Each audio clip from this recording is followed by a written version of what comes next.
ಮಂಗಳೂರಿನ ಮೋಂಟೆ ಪದವು ಬಳಿಯಲ್ಲಿ ಗುಡ್ಡ ಕುಸಿತ ಪ್ರಕರಣಕ್ಕೆ ಸಂಬಂಧಪಟ್ಟಂತೆ ರಕ್ಷಣೆ ಮಾಡಲಾಗಿದ್ದಂಥ ಮತ್ತೊಂದು ಮಗು ಆರುಷ್ ಕೂಡ ಸಾವನ್ನಪ್ಪಿದ್ದಾನೆ. ರಕ್ಷಣೆ ಮಾಡಲಾಗಿತ್ತು ಇವನನ್ನು. ಆ ಗುಡ್ಡ ಕುಸಿತದಿಂದ ಎಲ್ಲ ಅವಶೇಷಗಳೆಲ್ಲ ಬಿದ್ದುಬಿಟ್ಟಿರುತ್ತೆ. ಆ ಮಗುವಿಗೆ ಇಮ್ಮಿಡಿಯೇಟಾಗಿ ಬೇಕಾಗೋದು ಒಂದು ಪೆಟ್ಟು ಬಿದ್ದಿರಬಹುದು, ಅಥವಾ ಬ್ಲಡ್ ಲಾಸ್ ಆಗಿರಬಹುದು, ಅಥವಾ ಇನ್ನೊಂದು ಚೆಕ್ ಮಾಡಿಕೊಂಡಾಗ ಉಸಿರಾಡೋಕ್ಕೆ ಕಷ್ಟ ಆಗಿಬಿಟ್ಟಿರುತ್ತೆ, ಗಾಳಿ ಸಿಕ್ಕಿರಲ್ಲ ಅವನಿಗೆ ಅಂತ ಹೇಳಿ. ಮಕ್ಕಳಾದ ಆರ್ಯನ್ ಮತ್ತು ಆರುಷ್ ಇಬ್ಬರೂ ಕೂಡ ಸಾವನ್ನಪ್ಪಿದ್ದಾರೆ. ಈ ದುರಂತದಲ್ಲಿ ಆಗಬಾರದಾಗಿತ್ತು ಇದೊಂದು ಕೆಲಸ. ಪುಟ್ಟ ಮಕ್ಕಳ ಸಾವಿದೆಯಲ್ಲ, ಮನೆಯವರನ್ನು ಬಹಳ ವರ್ಷಗಳ ಕಾಲ ಕಾಡುವಂಥ ವಿಚಾರ ಅದು. ಅವಶೇಷಗಳ ಅಡಿಯಲ್ಲಿ ಸಿಕ್ಕಾಕೊಂಡಿದ್ದಂಥ ತಾಯಿ ಅಶ್ವಿನಿನ ರಕ್ಷಣೆ ಮಾಡಲಾಗಿದೆ. 9 ಗಂಟೆಗಳ ಕಾರ್ಯಾಚರಣೆ ಬಳಿಕ NDRF, SDRF ರಕ್ಷಣೆ ಮಾಡಿರೋದು. ಕಾಂತಪ್ಪ ಪೂಜಾರಿ ಪತ್ನಿ ಪ್ರೇಮಾ ಪೂಜಾರಿ ಕೂಡ ಸಾವನ್ನಪ್ಪಿದ್ದಾರೆ. ಕಾಂತಪ್ಪ ಪೂಜಾರಿ ಅವರ ಪತ್ನಿ ಪ್ರೇಮಾ ಪೂಜಾರಿ ಕೂಡ ಇದರಲ್ಲಿ ಸಾವನ್ನಪ್ಪಿದ್ದಾರೆ. ಇನ್ನೊಂದು ಕಡೆ ಕಾಂತಪ್ಪ ಪೂಜಾರಿಯ ಕಾಲು ಕಟ್ಟಾಗ್ಬಿಟ್ಟಿದೆ. ರಕ್ಷಣೆ ಮಾಡಿದ್ರು ಇವರನ್ನು, ಆದರೆ ಅವರಿಗೆ ಕಾಲೇ ಮುರಿದು ಹೋಗಿದೆ. ಅಲ್ಲಿ ಗುಡ್ಡ ಕುಸಿಬೇಕಾದ್ರೆ ಹೊರಗಡೆ ಓಡಿ ಬಂದಿದ್ದು ಸೀತಾರಾಮ್ ಪೂಜಾರಿ. ಮನೆಯ ಅವಶೇಷಗಳ ಅಡಿಯಲ್ಲಿ ಸಿಕ್ಕಾಕೊಂಡಿದ್ದು ಪ್ರೇಮಾ ಪೂಜಾರಿಯ ಮೃತದೇಹ. ಪ್ರೇಮಾ ಪೂಜಾರಿ ಮೃತದೇಹ ಅಲ್ಲಿ ಸಿಕ್ಕಾಕೊಂಡ್ಬಿಟ್ಟಿತ್ತಲ್ಲಿ. ಇದೀಗ ಸ್ಥಳದಲ್ಲೇ ಬೀಡು ಬಿಟ್ಟಿದ್ದಾರೆ NDRF ಹಾಗೂ SDRF ಸಿಬ್ಬಂದಿ.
ಮಂಗಳೂರಿನ ಮೋಂಟೆ ಪದವು ಇದು. ಮಂಗಳೂರಿನ ಮೋಂಟೆ ಪದವು ಬಳಿಯಲ್ಲಿ ಗುಡ್ಡ ಕುಸಿತ ಆಗಿಬಿಟ್ಟಿದೆ. ಗುಡ್ಡ ಕುಸಿತದಲ್ಲಿ ಆರುಷ್ ಮತ್ತು ಆರ್ಯನ್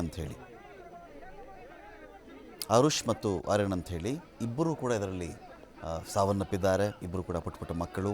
9 ಗಂಟೆಗಳ ಕಾರ್ಯಾಚರಣೆ ಆದ ಮೇಲೆ ತಾಯಿ ಅಶ್ವಿನಿಯನ್ನು ಇವರು ರಕ್ಷಣೆ ಮಾಡ್ಕೊಂಡು ಬಂದಿದ್ದಾರೆ. ಕಾಂತಪ್ಪ ಪೂಜಾರಿ ಪತ್ನಿ ಪ್ರೇಮಾ ಪೂಜಾರಿ ಸಾವನ್ನಪ್ಪಿದ್ದಾರೆ. ಇದರಲ್ಲಿ ರಕ್ಷಣೆ ಮಾಡಲಾಗಿದ್ದಂಥ ಕಾಂತಪ್ಪ ಪೂಜಾರಿಯ ಕಾಲು ಮುರಿದು ಹೋಗಿದೆ. ಗುಡ್ಡ ಕುಸಿಬೇಕಾದ್ರೆ ಹೊರಗಡೆ ಓಡಿ ಬಂದಿದ್ದು ಸೀತಾರಾಮ್ ಪೂಜಾರಿ. ಮನೆ ಅವಶೇಷಗಳ ಅಡಿಯಲ್ಲಿ ಪ್ರೇಮಾ ಪೂಜಾರಿ ಮೃತದೇಹ ಇದೀಗ ಸಿಕ್ಕಾಕೊಂಡಿದೆ. ಡೀಟೇಲ್ಸ್ ಬಳಿಕ ಆದಿತ್ಯ ಇದ್ದಾರೆ. ಆದಿತ್ಯ, ಗುಡ್ಡ ಕುಸಿತ ಮೋಂಟೆ ಪದವು ಬಳಿಯಲ್ಲಿ ಇದೀಗ ಯಾರ್ಯಾರನ್ನು ರಕ್ಷಣೆ ಮಾಡಲಾಗಿದೆ? ಇನ್ನೂ ಯಾರಾದರೂ ಒಳಗಡೆ ಇರಬಹುದಾ? ಏನು ಕಥೆ? ರಕ್ಷಣೆ ಮಾಡಿದವರ ಪರಿಸ್ಥಿತಿ ಹೇಗಿದೆ ಇದೀಗ ಅಂತ? ರಮಕಾಂತ್, ಹೌದು, ಒಂದು ದೊಡ್ಡ ಕಾರ್ಯಾಚರಣೆ ಇದು ಮತ್ತು ಬಹಳ ಸಂದಿಗ್ಧ ಪರಿಸ್ಥಿತಿಯಲ್ಲಿ ಆ ಒಂದು ಕಾರ್ಯಾಚರಣೆಯನ್ನು ಮಾಡಲಾಗಿತ್ತು. ಯಾಕಂದರೆ ಏನು ಗುಡ್ಡ ಕುಸಿದು ಬಿದ್ದಿತ್ತು ಮನೆಯ ಮೇಲೆ, ಆ ಗುಡ್ಡ ಈಗಲೂ ಕೂಡ ಅದರ ಮಣ್ಣು ಕುಸಿತಾ ಇದೆ. ಈ ಎಲ್ಲ ಆತಂಕಗಳ ನಡುವೆ ಈಗ ರಕ್ಷಣಾ ಕಾರ್ಯಾಚರಣೆ ಮುಗಿದಿದೆ. ಆದರೆ ಈ ಪೈಕಿ ಈಗ ಅಶ್ವಿನಿ ಅವರು ಬದುಕುಳಿದಿದ್ದಾರೆ. ಅಂದರೆ ಅಶ್ವಿನಿ ಹಾಗೂ ಅವರ ಎರಡು ಮಕ್ಕಳು ಅಲ್ಲಿ ಸಿಲುಕಿ ಹಾಕಿಕೊಂಡಿದ್ರು. ಮತ್ತು ಇನ್ನುಳಿದಂತೆ ಕಾಂತಪ್ಪ ಪೂಜಾರಿ ಮನೆಯ ಯಜಮಾನ ಅವರು ಬಚಾವಾಗಿದ್ರು, ಮತ್ತು ಅಶ್ವಿನಿ ಅವರ ಪತಿ ಸೀತಾರಾಮ ಅವರು ಕೂಡ ಬಚಾವಾಗಿದ್ರು. ಆದರೆ ಅಶ್ವಿನಿ ಅವರ ಅತ್ತೆ ಅಂದರೆ ಪ್ರೇಮಾ ಪೂಜಾರಿ ಅವರು ಸ್ಥಳದಲ್ಲೇ ಸಾವನ್ನಪ್ಪಿದ್ರು. ಅವಶೇಷಗಳ ಅಡಿ ಅವರ ಮೃತದೇಹ ಇತ್ತು.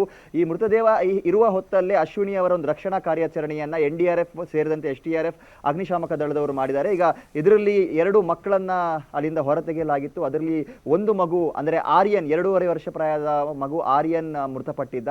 ಆಯುಷ್ ಬದುಕುಳಿಬಹುದು ಅನ್ನುವಂತಹ ಒಂದು ನಿರೀಕ್ಷೆ ಇತ್ತು. ಆಯುಷನ್ನ ಹೊರಗಡೆ ತೆಗೆಯುವವರೆಗೂ ಕೂಡ ಆ ಮಗು ಏನಿದೆ 1 ವರ್ಷ ಪ್ರಾಯದ ಮಗು, ಅದು ಸಾವು ಬದುಕಿನ ನಡುವೆ ಹೋರಾಟವನ್ನ ಮಾಡ್ತಿತ್ತು. ಆಸ್ಪತ್ರೆಗೆ ಸಾಗಿಸುವ ವೇಳೆಯಲ್ಲೂ ಕೂಡ ಅಂದರೆ ಇನ್ನೇನು ಆಂಬ್ಯುಲೆನ್ಸ್ಗೆ ಶಿಫ್ಟ್ ಮಾಡಬೇಕು ಅಂತ ಹೇಳೋ ಸಂದರ್ಭದಲ್ಲೂ ಕೂಡ ಹಾರ್ಟ್ ಪಲ್ಸ್ ರೇಟ್ ಅನ್ನುವಂಥದ್ದು ಬಹಳ ಕಮ್ಮಿ ಇತ್ತು. ಹಾಗಾಗಿ ಅಲ್ಲೇ CPR ಅನ್ನ ಮಾಡಿದ್ರು, ಬದುಕುಳಿಸುವಂತ ಪ್ರಯತ್ನವನ್ನ ಮಾಡಿದ್ರು ಕೂಡ ಅದ್ಯಾವುದು ಕೂಡ ಪ್ರಯೋಜನಕ್ಕೆ ಬರಲಿಲ್ಲ. ಆಸ್ಪತ್ರೆಗೆ ಹೋಗೋ ದಾರಿ ಮಧ್ಯದಲ್ಲೇ ಆ 1 ವರ್ಷದ ಪುಟಾಣಿ ಕಂದಮ್ಮ ಕೂಡ ಈಗ ಅಸುನೀಗಿದೆ. ಈಗ ಅಶ್ವಿನಿ ಅವರು ಅಂದ್ರೆ ತಾಯಿ ಅಶ್ವಿನಿ ಬದುಕುಳಿದಿದ್ದಾರೆ. ಅವರ ಮೇಲೆ ಒಂದು ದೊಡ್ಡ ಸ್ಲ್ಯಾಬ್ ಬಿದ್ದಿತ್ತು, ಅವಶೇಷ ಬಿದ್ದಿತ್ತು. ಅದನ್ನ ಬಹಳ ಸೂಕ್ಷ್ಮತೆಯಿಂದ ಬಹಳ ಎಚ್ಚರಿಕೆಯಿಂದ ಅದನ್ನ ತೆರವು ಮಾಡಿ ಅವರನ್ನ ಹೊರತೆಗೆದು ಈಗ ಆಂಬ್ಯುಲೆನ್ಸ್ ನಲ್ಲಿ ಅವರನ್ನ ದೇರಳಕಟ್ಟೆಯ ಒಂದು ಖಾಸಗಿ ಆಸ್ಪತ್ರೆಗೆ ಸಾಗಿಸಲಾಗಿದೆ. ಒಟ್ಟು 6 ಜನ ಇದ್ದಂತಹ ಮನೆಯಲ್ಲಿ ಏನು ಕಾಂತಪ್ಪ ಪೂಜಾರಿ, ಸೀತಾರಾಮ ಮತ್ತು ಅಶ್ವಿನಿ ಅವರು ಸೇಫ್ ಆಗಿದ್ದಾರೆ. ಉಳಿದಂತೆ 3 ಒಂದು ಪ್ರಾಣ ಪಕ್ಷಿ ಅನ್ನುವಂಥದ್ದು ಹಾರಿ ಹೋಗಿದೆ. ರಮಾಕಾಂತ್, ಈಗ ಆದಿತ್ಯ, ಈಗ ಈ ಗುಡ್ಡ ಕುಸಿತ ಪ್ರಕರಣಗಳಲ್ಲಿ ನಾವು ಚೆಕ್ ಮಾಡಿಕೊಂಡಾಗ ಈ ಯಾವ್ಯಾವುದು ಮನೆಗಳು ಅಪಾಯದ ಸ್ಥಿತಿಯಲ್ಲಿವೆ, ಒಂದು ಮುಂಗಾರು ಮಳೆಗೆ ಒಂದು ರಾಜ್ಯ ಸಜ್ಜಾಗಬೇಕಾಗಿರೋದು ಹೇಗೆ? ಸಪೋಸು ಯಾವುದೋ ಒಂದು ಗುಡ್ಡ ಅಥವಾ ಒಂದಷ್ಟು ಮನೆಗಳಿವೆ, ಶಿಥಿಲಾವಸ್ಥೆ ಮನೆ ಇದೆ, ಇದನ್ನ ಯಾರು ಐಡೆಂಟಿಫೈ ಮಾಡಲ್ವಾ ಅಲ್ಲಿ ಅಂತೇಳಿ? ಆಯಿತು, ಗುಡ್ಡ ಕುಸಿತಿದೆ, ಜನ ಸತ್ತಿದ್ದಾರೆ, ಈಗ ನಾವು ಮಾತಾಡ್ತಾ ಇದ್ದೀವಿ, ಒಂದು ಭಾಗ ಇದು. ಆದರೆ ಬೇರೆ ಕಡೆಗೆ ಪ್ರವಾಹ ಬಂತು ಅಂದಾಗ ಅದಕ್ಕೆ ಒಂದಷ್ಟು ಮುನ್ನೆಚ್ಚರಿಕೆ ಇರುತ್ತೆ. ಇದು ಪ್ರವಾಹ ಬರ್ತಾ ಇದೆ, ಸೊ ಹಾಗಾಗಿ ಜನಗಳನ್ನು ಸುರಕ್ಷಿತ ಸ್ಥಳಕ್ಕೆ ರವಾನೆ ಮಾಡಬೇಕು ನಾವು. ಇದು ಒಡಿಶಾದಲ್ಲೂ ಈ ಪರಿಸ್ಥಿತಿ ಇದೆ, ಆಂಧ್ರದಲ್ಲೂ ಈ ಒಂದು ಕೆಲಸವನ್ನು ಅನೇಕ ಬಾರಿ ಮಾಡೋದು ನಾವು ನೋಡಿದ್ದೀವಿ. ಆದರೆ ಇಲ್ಲಿ ಅಂತ ಬಂದಾಗ ಅಪಾಯಕಾರಿ ಮನೆಗಳು, ಗುಡ್ಡದ ಸಮೀಪ ಇರತಕ್ಕಂಥವು, ಇಂಥದ್ದು ಒಂದು ಐಡೆಂಟಿಫೈ ಮಾಡೋಕ್ಕೆ ವ್ಯವಸ್ಥೆ ಇಲ್ವಾ ಅಲ್ಲಿ ಅಂತ? ನಿಜಕ್ಕೂ ರಮಕಾಂತ್, ಯಾಕಂದ್ರೆ ಇದು ಈ ವರ್ಷ ಮಾತ್ರ ಅಲ್ಲ, ಕಳೆದ ವರ್ಷ ಕೂಡ ಉಳ್ಳಾಳ ತಾಲೂಕಿನ ಮದನಿ ನಗರ ಅನ್ನುವಂಥ ಪ್ರದೇಶದಲ್ಲಿ ಇದೇ ತರ ಧಾರಾಕಾರ ಮಳೆ ಬಂದು ಒಂದು ಕಾಂಪೌಂಡ್ ಮನೆಯ ಮೇಲೆ ಬಿದ್ದು ಆ ಮನೆಯ ಸುಮಾರು ಒಂದೇ ಕುಟುಂಬದ 3 ಸಾವನ್ನಪ್ಪಿರುವಂತಹ ಘಟನೆ ಇದೆ. ಆ ಬಳಿಕ ಕಂದಾಯ ಸಚಿವರು ಭೇಟಿ ಕೊಡ್ತಾರೆ, ಜಿಲ್ಲಾಡಳಿತ ಅಲರ್ಟ್ ಆಗುತ್ತೆ, ಅವರನ್ನ ಯಾರೆಲ್ಲ ಅಪಾಯಕಾರಿ ಸ್ಥಿತಿಯಲ್ಲಿದ್ದಾರೋ ಅವರನ್ನ ಶಿಫ್ಟ್ ಮಾಡುವಂತ ಕೆಲಸಗಳಾಗುತ್ತೆ. ಈ ಮಳೆಗಾಲದಲ್ಲೂ ಕೂಡ ಅಂತ ಅನೇಕ ಪ್ರದೇಶಗಳು ಇದೆ. ಜಿಲ್ಲಾಡಳಿತ ಸೂಚನೆಯನ್ನ ನೀಡಿ, ಆದ್ರೆ ಯಾಕೆ ಇವ್ರನ್ನ ಶಿಫ್ಟ್ ಮಾಡಿಲ್ಲ ಅನ್ನುವಂಥದ್ದೇ ಈಗಲೂ ಕೂಡ ಕಾಡ್ತಾ ಇರುವಂತಹ ಒಂದು ಪ್ರಶ್ನೆ. ಯಾಕಂದ್ರೆ ನಮ್ಮ ಹಿಂಬದಿಯಲ್ಲೇ ಇರುವಂತಹ ಒಂದು ಮನೆ ಏನಿದೆ ಈಗಲೂ ಕೂಡ ಅದು ಅಪಾಯಕಾರಿ ಸ್ಥಿತಿಯಲ್ಲಿದೆ. ಅಲ್ಲಿ ಮೇಲ್ಭಾಗದಲ್ಲಿ ಗುಡ್ಡ ಇದೆ, ಆ ಗುಡ್ಡದ ಮಣ್ಣು ಕ್ಷಣ ಕ್ಷಣಕ್ಕೂ ಕುಸಿತಾ ಇದೆ. ಇಂಥ ಭೀತಿಯ ನಡುವೆ ಈ ಮನೆಯವರನ್ನ ಯಾಕೆ ಶಿಫ್ಟ್ ಮಾಡಲಿಲ್ಲ ಅನ್ನುವಂಥದ್ದೇ ಸದ್ಯ ಕಾಡ್ತಾ ಇರುವಂತಹ ಪ್ರಶ್ನೆ. ಯಾಕಂದ್ರೆ ಇವತ್ತು ಸುರಿಯುತ್ತಿರುವಂತದ್ದು ಕೇವಲ ಧಾರಾಕಾರ ಮಳೆಯಲ್ಲ, 2 ದಿನಗಳ ಹಿಂದೆಯೂ ಕೂಡ ರೆಡ್ ಅಲರ್ಟ್ ಇತ್ತು, ಕಂಟಿನ್ಯೂಸ್ ಆಗಿ 3 ದಿನ ಧಾರಾಕಾರ ಮಳೆ ಆಗಿತ್ತು. ಆ ಸಂದರ್ಭದಲ್ಲೂ ಕೂಡ ಇವರನ್ನ ಐಡೆಂಟಿಫೈ ಮಾಡಿ ಯಾಕೆ ಇವ್ರನ್ನ ಶಿಫ್ಟ್ ಮಾಡಿಲ್ಲ ಅನ್ನುವಂಥದ್ದು ಈಗ ಕಾಡ್ತಾ ಇರುವಂತಹ ಒಂದು ಪ್ರಶ್ನೆ. ಇನ್ನಾದ್ರೂ ಎಚ್ಚೆತ್ತುಕೊಳ್ಬೇಕಾಗಿದೆ ರಮಕಾಂತ್, ಯಾಕಂದ್ರೆ ಈ ಮನೆ ಏನಿದೆ ಇದರ ಸಾಲಲ್ಲಿ ಇನ್ನೂ ಅನೇಕ ಮನೆಗಳು ಕೂಡ ಇದೆ, ಅದು ಅಪಾಯದ ಪರಿಸ್ಥಿತಿಯಲ್ಲಿದೆ. ತುಂಬಾ ತಗ್ಗು ಪ್ರದೇಶ ಇದು, ಯಾವ ಕ್ಷಣದಲ್ಲಿ ಏನ್ ಬೇಕಾದ್ರೂ ಆಗ್ಬಹುದು. ಆ ಮಣ್ಣು ಕೂಡ ಕುಸಿತಾ ಇದೆ. ಹಾಗಾಗಿ ಆದಷ್ಟು ಬೇಗ ಇಂಥ ಜನಗಳ ಸಹಕಾರ ಹೇಗಿದೆ ಅಂತ ಆದಿತ್ಯ? ಜನಗಳು ಒಪ್ಕೊಳ್ತಾರ ಇದಕ್ಕೆ ಖಾಲಿ ಮಾಡಿ ಮನೆ ಬೇರೆ ಕಡೆಗೆ ಹೋಗಿ ಈ ತರ ಗುಡ್ಡ ಕುಸಿತೆ ಅಂದಾಗ ಜನಗಳ ಸಹಕಾರ ಕೂಡ ಅಷ್ಟೇ ಇಂಪಾರ್ಟೆಂಟ್ ಆಗುತ್ತೆ. ಅವರಿಗೆ ಸೆಂಟಿಮೆಂಟ್ ಇರುತ್ತೆ, ಅಯ್ಯೋ ಎಲ್ಲಿ ಹೋಗೋದು, ಜೀವನ ಬಿಟ್ಬಿಟ್ಟು ಇಲ್ಲಿ 10 ವರ್ಷದಿಂದ ಇದ್ದೀವಿ, 50 ವರ್ಷದಿಂದ ಇದ್ದೀವಿ ಅಂತ ಅವ್ರು ಹೇಳ್ತಾರಲ್ಲ, ಜನ ಏನು ಹೇಳ್ತಾರೆ ಆ ಭಾಗದಲ್ಲಿ ಅಂತ? ನಿಜ, ಇವತ್ತಿನ ಒಂದು ಘಟನೆಯಿಂದ ರಮಕಾಂತ್ ಸ್ವಲ್ಪ ಜನರಲ್ಲೂ ಕೂಡ ಮನ ಪರಿವರ್ತನೆ ಆಗಿದೆ. ಯಾಕಂದ್ರೆ ಅಧಿಕಾರಿಗಳು ಎಚ್ಚರಿಕೆಯನ್ನ ಕೊಡ್ತಾರೆ, ವಿಚಾರಗಳನ್ನ ಹೇಳ್ತಾರೆ, ಆದ್ರೆ ಅದನ್ನ ಸ್ವೀಕರಿಸಬೇಕಾಗಿರುವಂತದ್ದು ಜನಸಾಮಾನ್ಯರು. ಹಾಗಾಗಿ ಜನರಿಗೆ ಏನೋ ಒಂದು ಬಂಡ ಧೈರ್ಯ ಇರುತ್ತೆ, ನಮ್ಗೆ ಏನಾಗೋದಿಲ್ಲ, ಒಂದು ರೀತಿಯ ಆತ್ಮವಿಶ್ವಾಸ ಇರುತ್ತೆ. ಯಾಕಂದ್ರೆ ಈ ಹಿಂದೆ ಆದಂತ ಘಟನೆಗಳನ್ನ ನೋಡಿ ಅದು ಒಂದಿಷ್ಟು ಜನ ಪಾಠವನ್ನ ಕಲಿತುಕೊಳ್ಬೇಕಾಗುತ್ತೆ. ಆದ್ರೆ ಕೆಲವು ಜನ ನಮ್ಗೆ ಏನಾಗಲ್ಲ, ನಾವು ತುಂಬಾ ಸೇಫ್ ಆಗಿದ್ದೀವಿ, ಎಷ್ಟೋ ವರ್ಷಗಳಿಂದ ಇಲ್ಲಿದ್ದೀವಿ ಅನ್ನುವಂತ ರೀತಿಯ ಮಾತುಗಳನ್ನ ಆಡ್ತಾರೆ.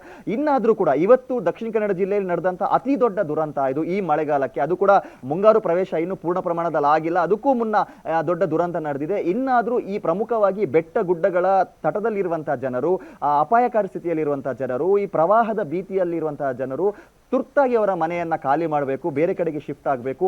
ಅಧಿಕಾರಿಗಳು ಅಂದ್ರೆ ಸಾಮಾನ್ಯವಾಗಿ ಅವರ ಒಳಗಡೆ ಆ ಭಾವನೆ ಬರದೇ ಇದ್ರು ಕೂಡ ಅಧಿಕಾರಿಗಳು ಎಲ್ಲೋ ಒಂದ್ ಕಡೆ ಬಂದು ನಿಮ್ದು ಬಹಳ ಅಪಾಯಕಾರಿ ಸ್ಥಿತಿಯಲ್ಲಿದೆ, ಇಲ್ಲಿಂದ ನೀವು ಶಿಫ್ಟ್ ಆಗುವಂತದ್ದು ಉಳಿತು ಅನ್ನುವಂತ ಏನಾದ್ರು ಸೂಚನೆಯನ್ನ ನೀಡಿದ್ರೆ ಜನರು ಅದನ್ನ ತುಂಬಾ ಸೀರಿಯಸ್ ಆಗಿ ಪರಿಗಣಿಸಬೇಕಾದಂತ ಅವಶ್ಯಕತೆ ಇದೆ. ಯಾಕಂದ್ರೆ ಇಂಥ ಮಳೆ ಅಂದ್ರೆ ಸುಮಾರು 17 ವರ್ಷಗಳ ಹಿಂದೆ ಇಂಥ ಒಂದು ಪರಿಸ್ಥಿತಿ ನಿರ್ಮಾಣವಾಗಿತ್ತು ದಕ್ಷಿಣ ಕನ್ನಡ ಜಿಲ್ಲೆಯಲ್ಲಿ. ಮೇ ಮುಗಿಯುವ ಮುನ್ನವೇ ಈ ತರ ಮಳೆಯಾಗಿದೆ, ಅನೇಕ ನದಿ ಹಳ್ಳ ತೊರೆಗಳು ತುಂಬಿ ಹರಿತಾ ಇದೆ. ಅಂದ್ರೆ ಜೂನ್ ಜುಲೈಯಲ್ಲಿ ಏನಾಗಬಹುದು ಪರಿಸ್ಥಿತಿ ಅನ್ನುವಂಥದ್ದೇ ಬಹಳ ಆತಂಕಕಾರಿ. ಹಾಗಾಗಿ ಜನರು ಇನ್ನಾದ್ರೂ ಎಚ್ಚೆತ್ತುಕೊಳ್ಬೇಕು, ಅವರಿಗೆ ಸೇಫ್ಟಿಗೆ ಏನಾದ್ರೂ ಒಂದು ಆಪ್ಷನ್ ಇದ್ರೆ ಅದನ್ನ ಸ್ವೀಕರಿಸಿ ಅಲ್ಲಿಂದ ಶಿಫ್ಟ್ ಆಗುವಂತ ಕೆಲಸವನ್ನ ಮಾಡಬೇಕಾಗಿದೆ. Ramakant, thank you Aditya.